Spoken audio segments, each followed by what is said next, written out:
Welcome to the United Nations.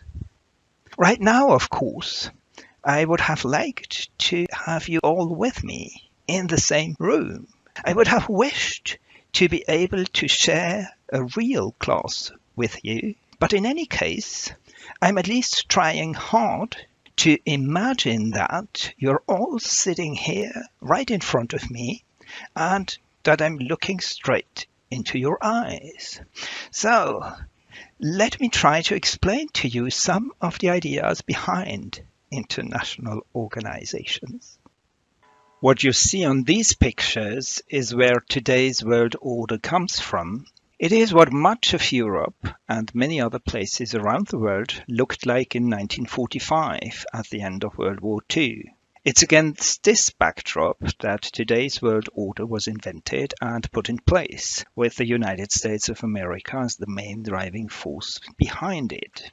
The distinctive feature of this world order is that it is designed around international organizations which have come to play a pivotal role in public international law. Following World War I and especially World War II, the world has witnessed a proliferation of all kinds of international organizations that add up to a vast and highly complex system, a whole network of international organizations and institutions. Here you have a few examples, and at the center of this whole network is the most prominent international organization, United Nations. According to David Biederman, public international law is largely a stepchild of war and destruction, and the post-war world order with the United Nations at its center is among the primary examples. Looking back at history, it appears that the defining moments for international law of the last 3.5 centuries have come only after periods of intense global conflict. Rules of international conduct, new procedures of dispute settlement, and new international organizations emerged with the end of cataclysmic wars, with the 1648 Peace of Westphalia ending the 30 Years' War, the 1815 Final Act of Vienna ending the French Revolutionary and Napoleonic Wars, the 1919 Treaty of Versailles and Covenant of the League of Nations ending World War I, and the 1945 Charter of the United Nations after World War II.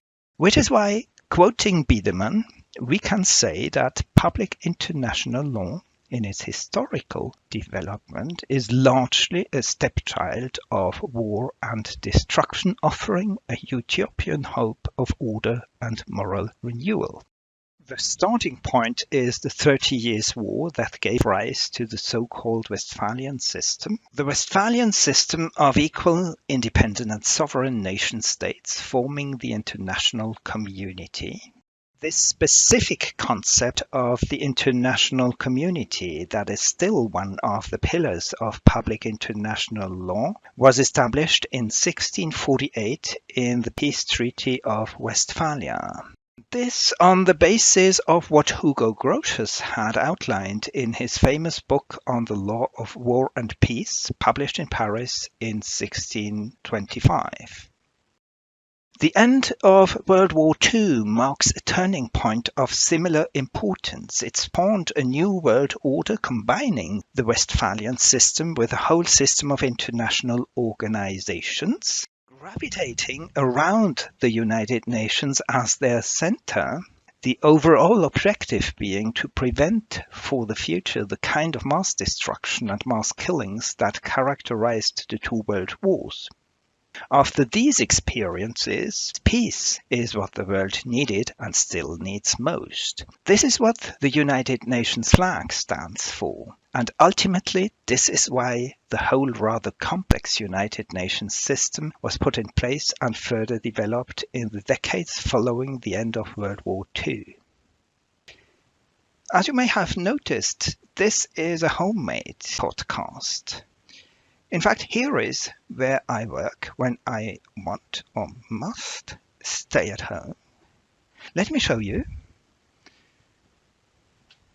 There is some furniture packed with books. There is a Chinese landscape painting on the wall.